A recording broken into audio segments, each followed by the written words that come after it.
এখানে আমি নিয়ে নিয়েছি 2 কেজি খাসির মাংস। আজকে আমি রান্না করব খাসির রেজালা। নিয়ে নিলাম খাসির মাংস।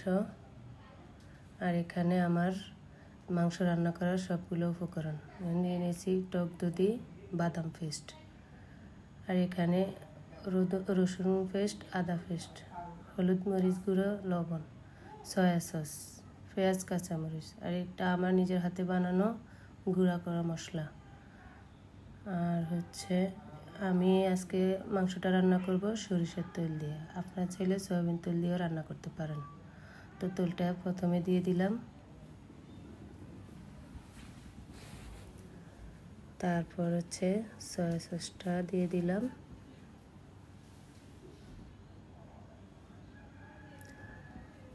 বাদাম পেস্ট, টক দধি দিয়ে দিলাম, আদা পেস্ট, রসুন পেস্ট দিয়ে দিলাম, হলুদ গুঁড়ো, মরিচ গুঁড়ো, লবণ দিয়ে দিলাম, তারপর গুঁড়া মশলাটা দিয়ে দিলাম, তারপর পেঁয়াজ, কাঁচামরিচ দিয়ে দিলাম।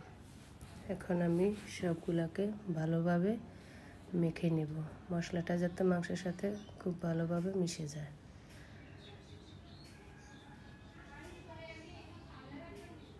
ভালোভাবে একদম মাংসের সাথে যেন হলুদ মশলার কালারটা মিশে যায়।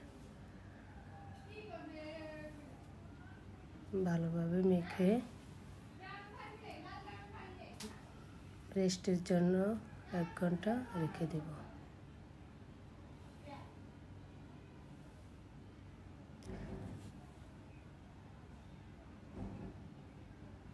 তো 1 ঘন্টা পর চলে আসলাম। দেখেন আমার মাংসটা দেখতে কত সুন্দর হয়ে গেছে ম্যারিনেট করে রাখার পর। এখন নিয়ে নেব চুলার কাছে। রান্না শেষ হয়ে দিয়ে দিচ্ছি গুঁড়ো জিরা আর বেরেস্তা করা পেঁয়াজ। আমি আগে থেকে পেঁয়াজটা বেরেস্তা করে রেখে দিয়েছি। তো গাইস, আমার রান্নাটা কেমন হয়েছে বলে দিবেন কমেন্ট করে।